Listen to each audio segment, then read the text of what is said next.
The next leg of my journey takes me into the majestic Sawtooth Mountains.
Facet będzie ze śnią. O wow.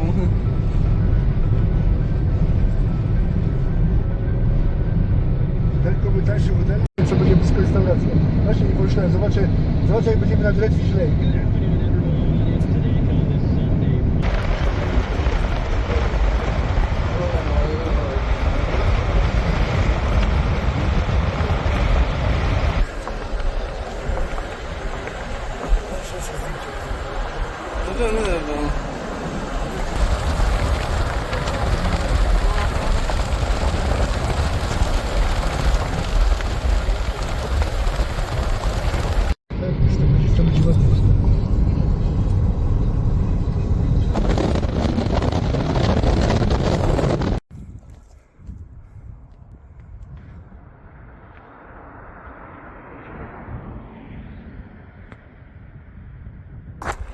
Oh wow, have a look at this. We've entered the majestic Sawtooth Mountains. It's Idaho's most famous and scenic mountain range, and it gets its name Sawtooth because of these jagged peaks that sort of resemble saw teeth.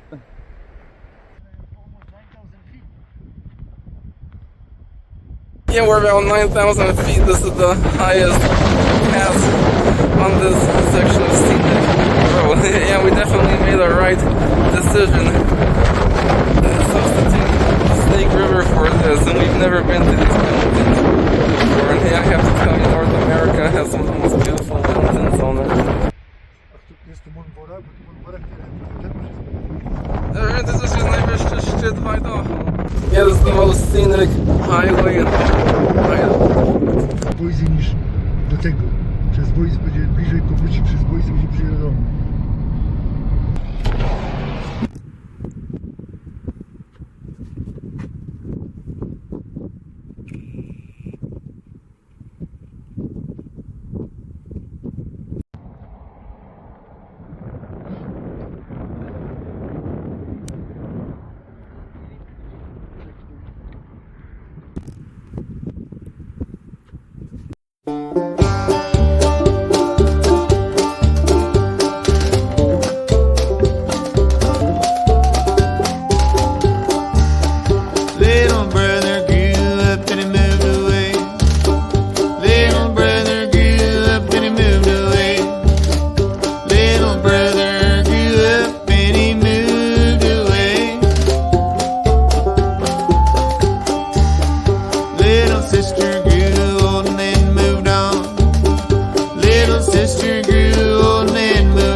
moved on.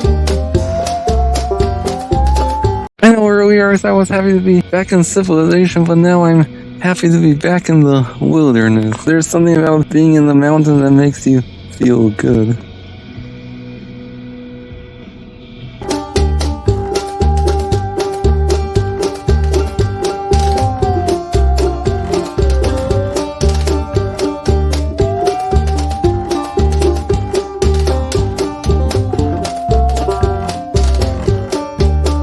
Well, Mama got sick and didn't get well. Well, Mama got sick and didn't get well. Mama got sick, but she did not get well.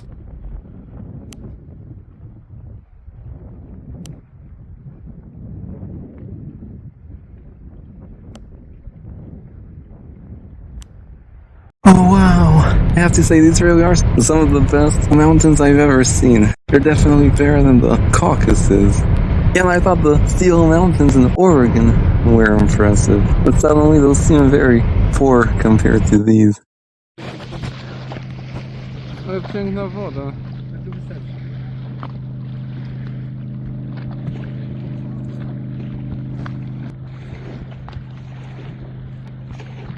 Oh wow, have a look at this. We're standing on the shores of Redfish Lake, the most famous and most scenic lake in the Sawtooth Mountains.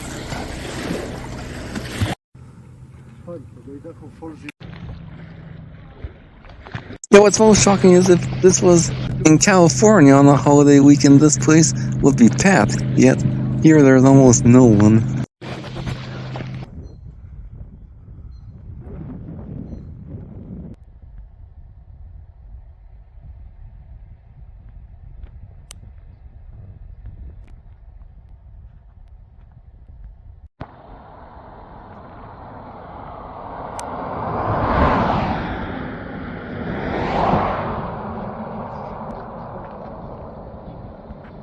Wow, absolutely breathtaking. This really does look like the Alps, even though I've never been to the Alps, but of course I know what they look like, and it's making me want to go even more now. Yeah, it was definitely worth changing our plans to come here. These are some of the most beautiful mountains I've ever seen. Znowu ta nieplanowana rzecz najfajniejsza była.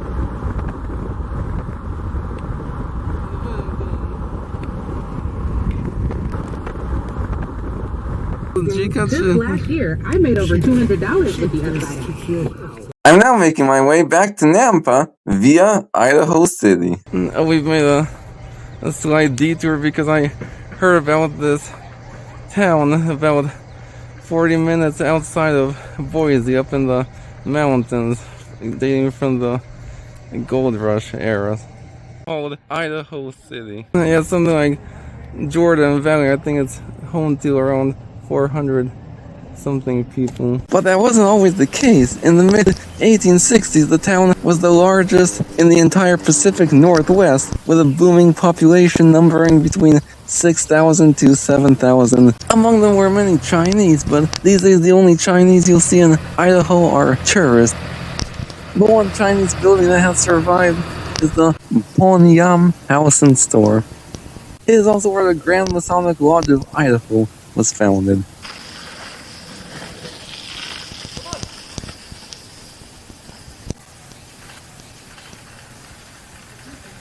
In California. Do you know if there's any place around here that's open?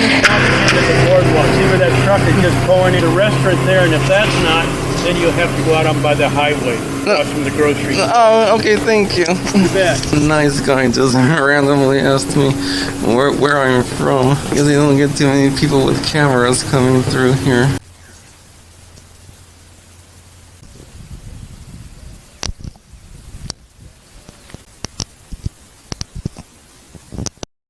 Let's see what's up this street. Oh, nice.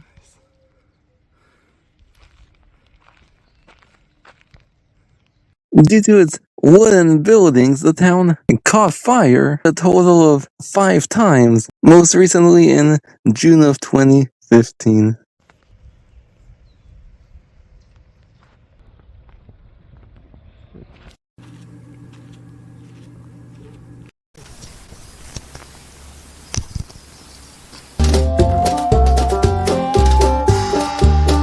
And my papa, he said to me, son.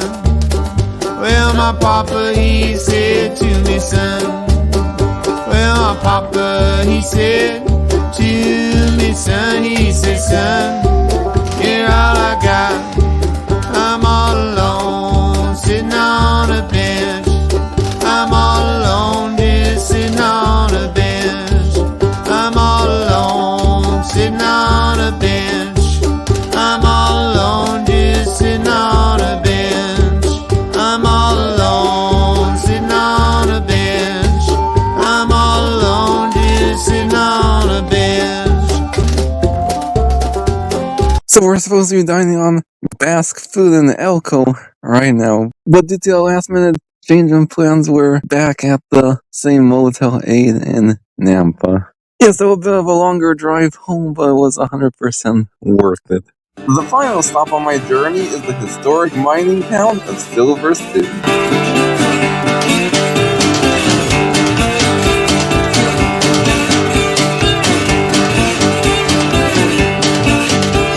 I went down Jericho, upon my watch on my soul. Met a man with golden hair, father earned a butcher's fare. I fell in love with you.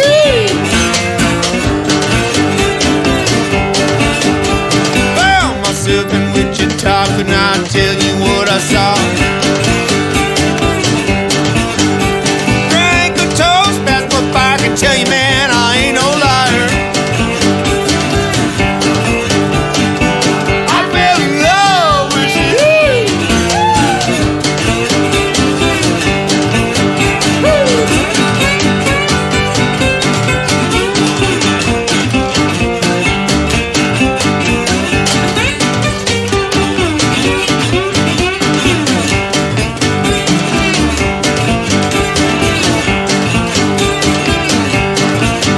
Back to the girl with golden hair, her father earned a butcher's fare. Between two towns, hard like a tail, and I've been to my window sill. What is I by 6? Do I get... No, that's dead end. Okay, so Maya and left, right?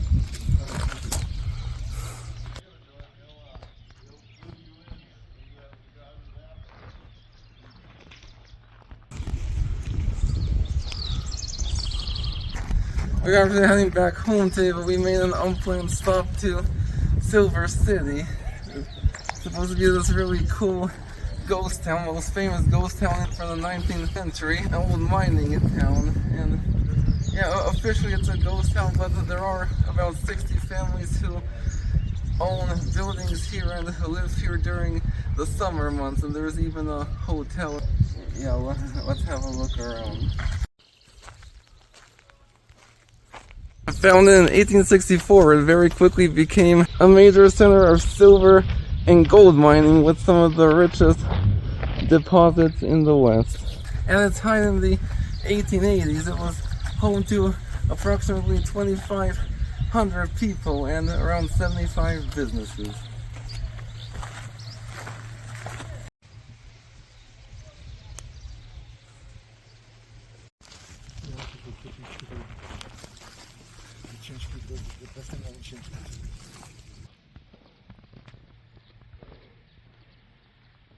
By the 1890s, the mining industry began to decline with depleting mineral resources, though mining did continue on and off throughout World War II, but then the last mine closed around the 1940s and there was only one resident left in the town. And he happened to be born in the town and served as its mayor and police and fire chief. And postman and basically every other function.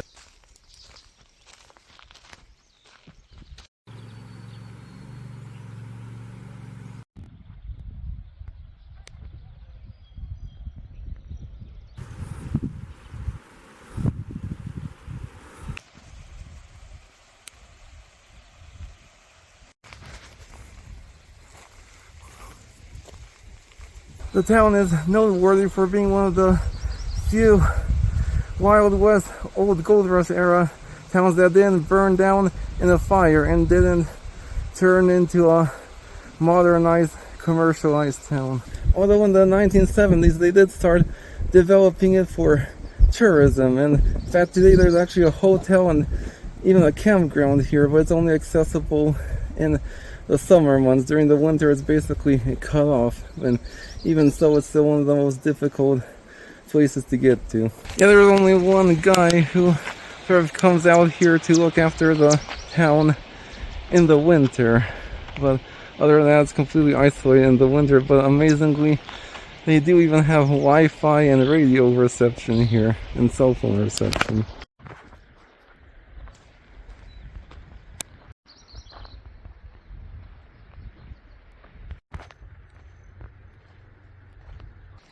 I'm not sure this is the old church or courthouse or town hall, I'm not sure. Okay, that's the church over there, so I'm not sure what. Ah, school! That was gonna be my other guess. There's the old mill over there, the most iconic building in the town. There's the church, but it looks like it's under renovation, so I don't think I'm even gonna head up there.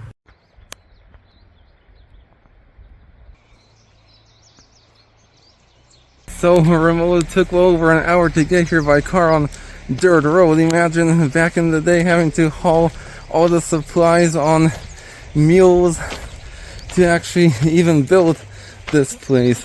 Ten hotel tu mieliśmy zaparkowany. Musimy objechać dookoła i tędy wyjeżdżać z miasta.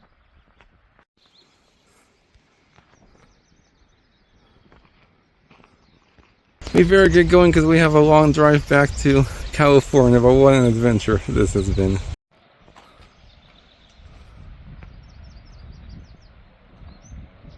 Oregon is one of my most visited states, and I thought I already seen everything interesting there is to see there, but apparently not. Idaho, on the other hand, was a state I've never been too crazy about, and one I hadn't really planned to return to. Almost each time I've been here, I found the scenery quite dull, but I guess I was just going to the wrong areas. Though it's probably still the least interesting western state, still more interesting than most of the states east of the Rockies. And I'll be honest, it's sort of growing on me, and I'm curious what other hidden secrets it may be hiding. My friend, now you can see what a butcher in the cemetery.